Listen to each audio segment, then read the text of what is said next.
नमस्कार मित्रांनो, मी विश्वंभर शिंदे. या व्हिडिओच्या माध्यमातून आपण बऱ्याचशा रेशन कार्डच्या कामं करत असताना अडचणी येतात, त्या संदर्भात थोडीशी आपण माहिती समजून घेण्याचा प्रयत्न करणार आहोत. बऱ्याचदा काय होतं, आपलं रेशन कार्ड हे ऑनलाईन आहे, पण ऑनलाईन असूनही आपल्याला ते लॉग इन होत नाही. आपल्याकडं त्याचा 12 अंकी RC नंबर आहे, म्हणजे रेशन कार्ड क्रमांक आहे, पण आपण त्यामध्ये लॉग इन करू नाही शकत, कारण की आपल्याला माहीतच नसतं की आपल्या घरातलं हेड ऑफ फॅमिली त्या रेशन कार्डवर कोण आहे. तर ते हेड ऑफ फॅमिली आपल्या रेशन कार्डमध्ये आपल्या कुटुंबामधलं कोण आहे, आई आहेत, वडील आहेत का अजून कोण आहे, हे कशा पद्धतीने आपण चेक करू शकतो ते आपण या व्हिडिओच्या माध्यमातून बघणार आहोत. म्हणून व्हिडिओ नक्की शेवटपर्यंत बघा. आपल्या चॅनलवरती पहिल्यांदा असाल तर चॅनलला सबस्क्राईब करायला विसरू नका. असेच नवनवीन महत्त्वपूर्ण माझे व्हिडिओ तुम्हाला भेटत राहतात. चला तर मित्रांनो, व्हिडिओ सुरू करूया.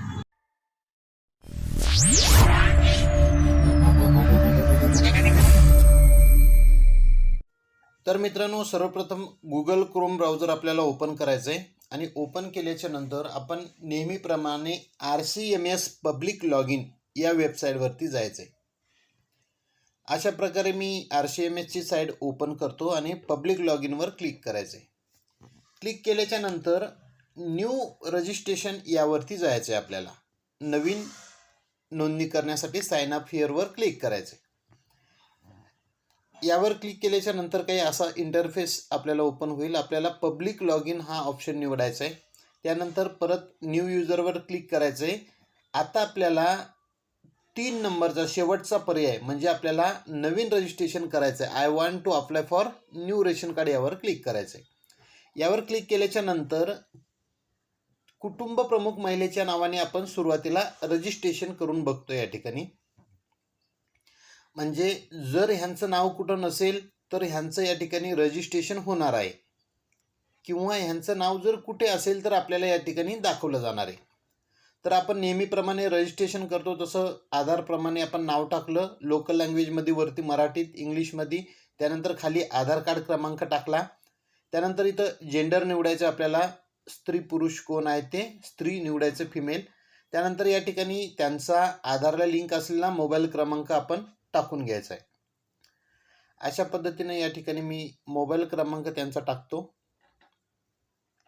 आणि मोबाईल क्रमांक टाकल्याच्या नंतर खाली ईमेल ID त्यांचा नसेल तर त्यांचं नाव @gmail.com असं काहीतरी तुम्ही टाकू शकता, कारण ईमेलवर काही येत नाही. त्यानंतर लॉग इन ID त्यांचा या ठिकाणी मी टाकून घेतो. एखादा त्यांचं नाव, सरनेम आणि 1 2 3 अशा प्रकारे तुम्ही टाकू शकता. अवेलेबल म्हणल्याच्या नंतर आता खाली आपल्याला काय करायचं आहे, एक पासवर्ड रिसेट करायचा आहे, म्हणजे बनवायचं आहे. त्यांचं नाव @123 किंवा त्यांच्या गावाचं नाव @123 अशा प्रकारे काहीही तुम्ही या ठिकाणी पासवर्ड बनवू शकता. तर असं कॅप्चर आता या ठिकाणी मी टाकून घेतो.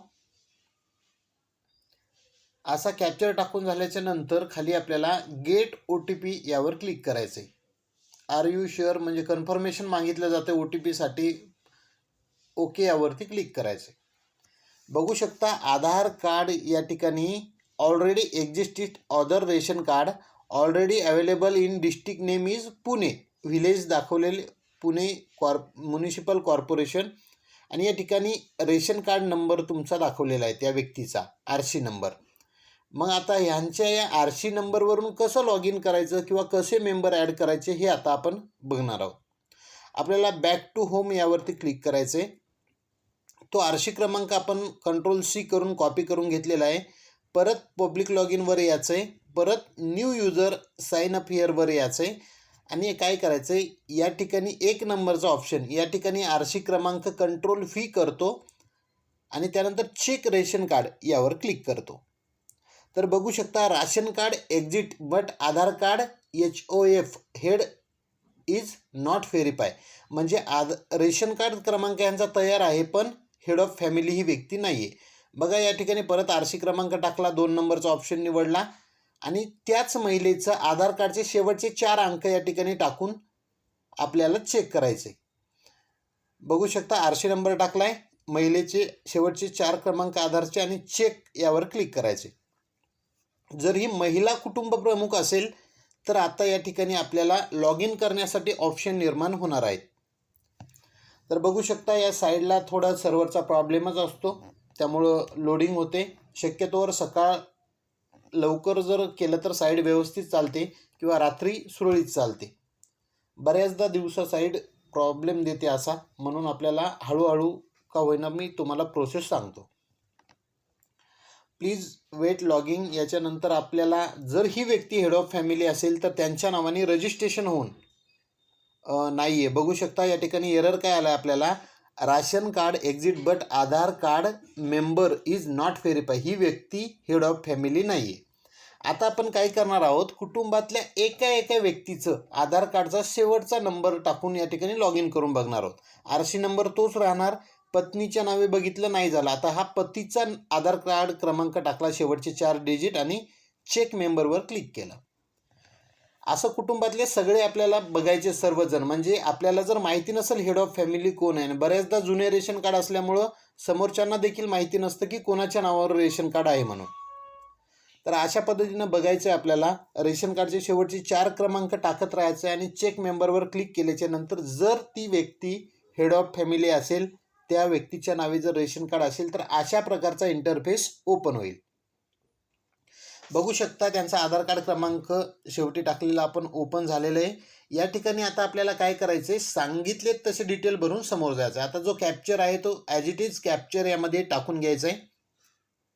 अशा पद्धतीने कॅप्चर टाकल्यानंतर गेट OTP यावरती आता क्लिक करायचे. आता आपल्या आधारशी लिंक असलेल्या त्या व्यक्तीच्या आधारशी लिंक असलेल्या मोबाईलवर OTP येणार आहे. आता आपण काय काय प्रोसेस केली कळालं असेल. सुरुवातीला रजिस्ट्रेशन प्रोसेस केली तेव्हा आपल्याला कळालं की ह्या व्यक्तीचं रेशन कार्ड आहे.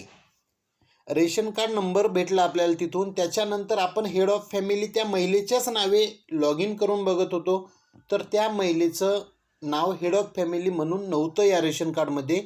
त्याच्यामुळे त्या महिलेच्या नावाने रजिस्ट्रेशन होऊ शकलं नाही.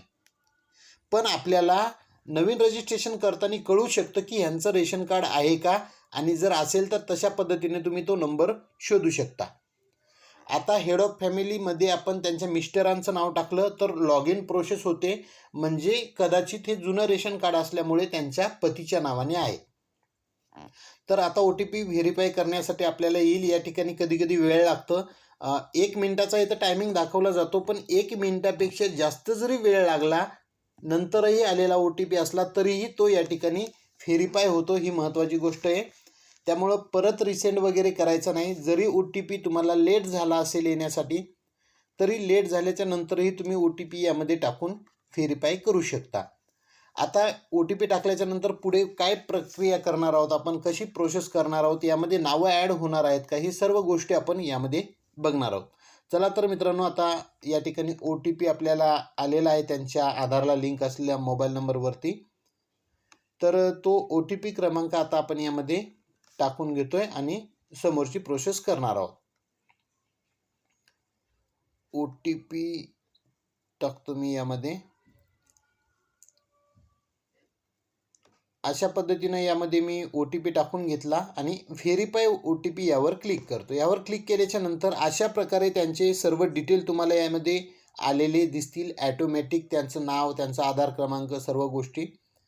आता आपल्याला काय करायचं आहे, खाली मोबाईल नंबर, ईमेल ID या गोष्टी टाकून समोर जायचं. मी या ठिकाणी त्यांच्या आधारला लिंक असलेला मोबाईल क्रमांक टाकून घेतो. त्यांच्या आधारला लिंक असलेला मोबाईल नंबर टाकला. त्याच्यानंतर ईमेल ID या ठिकाणी टाकून घ्यायचे आणि आता पतीच्या नावाप्रमाणे युजर ID या ठिकाणी एखादी क्रिएट करायची तुम्हाला. तर त्यांच्या मिस्टरांचं नाव हेड ऑफ फॅमिली या रेशन कार्डमध्ये असल्यामुळं तशा पद्धतीनं मी या ठिकाणी user ID, log in ID तयार केली. आणि आता या ठिकाणी एक पासवर्ड आपल्याला 2 ठिकाणी, कन्फर्म पासवर्ड आणि वरती या दोन्ही ठिकाणी सेम पासवर्ड टाकून घ्यायचा आहे. आता पासवर्ड टाकल्याच्या नंतर खाली जो कॅप्चर दिलेला आहे तो तसाच्या तसा कॅप्चर यामध्ये आपल्याला टाकायचा आहे. आणि त्यानंतर सबमिट OTP यावर क्लिक करायचे. आर यू शुअर कन्फर्म करायचे, ओकेवर क्लिक करायचे.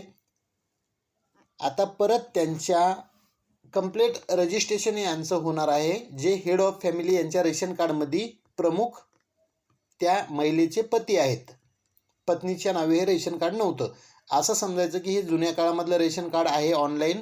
त्यावेळी पुरुष प्रमुख राहत होते, रेशन कार्ड त्यांच्या नावावर राहायचं. पण आता महिलेच्याच नावाने रेशन कार्ड होत असल्यामुळे आपल्याला महिलेच्या नावे रेशन कार्ड झाल्याशिवाय या रेशन कार्डमध्ये कोणत्याही प्रकारचे बदल करता येणार नाहीत असं दिसून येते. तरी देखील आपण आपल्या शंका दूर करण्यासाठी रजिस्ट्रेशन बघू शकता. कॉंग्रॅच्युलेशन मॅसेज आला आहे, त्यांचं रजिस्ट्रेशन या ठिकाणी झालेलं आहे. आता click here to log in यावरती क्लिक करायचं आहे. आता पूर्वी काय व्हायचं, ह्यांच्या आधार कार्डवरून लॉग इन होत नव्हतं. आता काय करायचं, आपल्याला रजिस्टर युजरवर क्लिक करायचं आहे, कारण आता आपण रजिस्ट्रेशन केलं आहे. आता तुम्ही युजर ID पासवर्ड टाकून देखील लॉग इन करू शकता, पण सोपा पर्याय आहे. मी त्या कुटुंब प्रमुख माणूस, त्या माणसाच्या नावे रेशन कार्ड आहे, त्या माणसाचा आधार कार्ड क्रमांक या ठिकाणी टाकतोय, त्या महिलेच्या पतीचा, आणि खाली दिलेला कॅप्चर यामध्ये टाकतो. तर अशा पद्धतीने मी या कॅप्चर टाकून घेतो आणि गेट OTP यावर क्लिक करतो. गेट OTP यावर क्लिक केल्याच्या नंतर त्या पुरुषाच्या आधारला जो मोबाईल क्रमांक लिंक असेल त्या मोबाईलवरती OTP येणार आहे. तो OTP आपल्याला या ठिकाणी आता टाकावा लागणार आहे. म्हणजे हे पुरुषाच्या नावे हेड ऑफ फॅमिली पुरुष आहे, त्यांच्या नावे जर रेशन कार्ड असेल तर तुम्ही अशा पद्धतीने लॉग इन करू शकता रजिस्ट्रेशन करून. पण पुरुषाच्या नावे असलेलं रेशन कार्ड त्याच्यामध्ये कोणतेही बदल करण्याचे अपडेट आता सरकारने ठेवलेले नाहीत. जेव्हा तुम्ही हेड ऑफ फॅमिली महिलेला कराल त्याचवेळी याच्यामध्ये तशा प्रकारचे ऑप्शन येऊ शकतात. तर अशा वेळेला काय होतं, तुम्ही बऱ्याचदा रेशन कार्डच्या कार्यालयात गेले, तहसीलमध्ये पुरवठा विभाग असतो आणि त्या पुरवठा विभागामध्येही रेशन कार्डची कामं केली जातात. जर तुम्ही त्या कार्यालयामध्ये गेलात आणि जर तुम्ही त्यांना सांगितलात की आमचं रेशन कार्ड अपडेट करायचं आहे किंवा नावं ॲड करायचे, तर तुम्हाला असं सांगितलं जातं की सर्व काही आता ऑनलाईन झालेलं आहे आणि ते तुम्ही ऑनलाईन करून घ्या. तर 1 मिनिट OTP येईल आपल्याला, तो OTP या ठिकाणी टाकून आपण लॉग इन करून घेऊ. पुढचे तपशील तुम्हाला मी आता या व्हिडिओमध्ये दाखवतो काय करायचं ते. तर तुम्हाला कार्यालयात असं सांगितलं जातं की तुम्ही सर्व काही ऑनलाईन झाले, ऑनलाईन करून घ्या. पण ऑनलाईन होऊनही जर हेड ऑफ फॅमिली पुरुष असेल तर त्या रेशन कार्डमध्ये तुम्ही कोणत्याही प्रकारचे बदल करू शकणार नाही आहात. तरी तुम्ही त्या ठिकाणी गेलात आणि तुम्हाला जर अशा प्रकारचं उत्तर देण्यात आलं तर तुम्हाला काय सांगायचं आहे, मी या ठिकाणी OTP टाकून व्हेरीफाय करतो. बघू शकता मित्रांनो, डाव्या बाजूला ऑप्शन कमी आहेत, यामध्ये तुम्ही ॲड करू शकत नाहीत. फक्त यामधली तुम्ही माहिती कोणती, तुमचं दुकान कोणतं, तुमचा RC नंबर, ह्या सर्व गोष्टी तुम्ही यामध्ये बघू शकता. पण तुम्हाला या ठिकाणी एडिट करण्याचे किंवा घर बसल्या काही बदलण्याचे ऑप्शन याच्यामध्ये नाही आहेत. तर अशा परिस्थितीत तुम्ही काय कराल, याच्या स्क्रीनचा हा फोटो घ्यायचा आहे तुम्हाला. त्यांना सांगायचं आहे आम्ही सर्व रजिस्ट्रेशन केलं आहे, पण हेड ऑफ फॅमिली पुरुष असल्यामुळे कोणत्याही प्रकारचा बदल आम्हाला याच्यामध्ये करता नाही येत, नावं ॲड करता येत नाहीत. आम्ही घर बसल्या देखील नावं ॲड करू शकतो, पण हे अनबोर्डिंग झालेलं असेल, कुटुंब प्रमुख महिला असेल तरच तो ऑप्शन याच्यामध्ये असतो. हा पुरुषाच्या नावे रेशन कार्ड असल्यामुळे याच्यामध्ये कुठलाही एडिट करण्याचा ऑप्शन दिलेला नाही. तर तुम्हाला काय करायचं आहे, याचा एक फोटो काढायचा आहे आणि त्यांना आग्रह करण्यापेक्षा त्यांनी जर तिथून नावं ॲड करून देण्यात तुम्हाला काही नकार देत असतील किंवा काही जर कारणं देत असतील तर तुम्ही त्यांच्याकडं त्यांच्या सिस्टमला हा RC नंबर टाकल्याच्या नंतर सिंक सिटीजन म्हणजे एक अपडेट RC नंबर अपडेट करण्याचा एक ऑप्शन असतो. त्यांनी तितकं जरी अपडेट केलं तर तुमचं रेशन कार्ड अनबोर्डिंग होतं आणि वेगवेगळे डाव्या साईडला तुम्हाला भरपूर असे ऑप्शन दिसतील आणि त्या ऑप्शनमध्येच तुम्हाला ॲड मेंबर किंवा ॲड्रेस चेंज करणे, काहीही ऑनलाईन करण्याच्या सर्व गोष्टी तुम्हाला त्या ठिकाणी उपलब्ध करून दिल्या जातात. कधी हेड ऑफ फॅमिली लेडीज असले तर. म्हणून तुम्हाला याचा फोटो काढून घ्यायचा आहे आणि तुमच्या तहसीलमध्ये जाऊन पुरवठा विभागातून तुम्हाला तुमचं हेड ऑफ फॅमिली चेंज करणं गरजेचं आहे. बघू शकता या ठिकाणी तुम्ही सर्व डिटेल बघू शकता. यामध्ये पती, पत्नी आणि एक मुलगी असे 3 नावं यामध्ये आहेत. पण हेड ऑफ फॅमिली पुरुष असल्यामुळे यामध्ये आपण बदल करू शकणार नाही आहोत. म्हणून तुम्हाला याचा फोटो काढायचा आहे. हा फोटो दाखवला तर त्यांना लक्षात येईल की आम्ही करून बघितलं आहे पण त्याच्यात बदल नाही करतायत. हेड ऑफ फॅमिली पुरुष असल्यामुळे आम्हाला कोणतेही बदल करता नाही येत. तुम्ही आम्हाला हेड ऑफ फॅमिली बदलून द्या. हेड ऑफ फॅमिली बाहेरनं ऑनलाईन करू शकत नाही, बदलू शकत नाही. हे अधिकार फक्त अधिकारी लॉग इनमधूनच तुम्हाला पुरवठा विभागामध्ये जाऊन करावे लागणार आहेत. तर अशी आशा करतो की सर्व गोष्टी तुम्हाला कळाल्या असतील. बघू शकता यात सर्व माहिती तुम्ही बघू शकता. पण जोपर्यंत तुमचं रेशन कार्ड महिलेच्या नावाने हेड ऑफ फॅमिली होत नाही तोपर्यंत तुम्ही घर बसल्या रेशन कार्डमध्ये कोणतेही बदल करू शकणार नाही आहात. तर अशा पद्धतीने याचा फोटो काढा आणि तुमच्या पुरवठा विभागामध्ये तुम्हाला जायचं आहे आणि त्यांना सांगायचं आहे फक्त आम्हाला हेड ऑफ फॅमिली बदलून द्या, बाकीचे सर्व गोष्टी तुम्ही घर बसल्या करू शकता, काहीही अडचण येत नाही. चला तर मित्रांनो, व्हिडिओ आवडला असेल तर मित्रांना पाठवा. जय हिंद, जय महाराष्ट्र.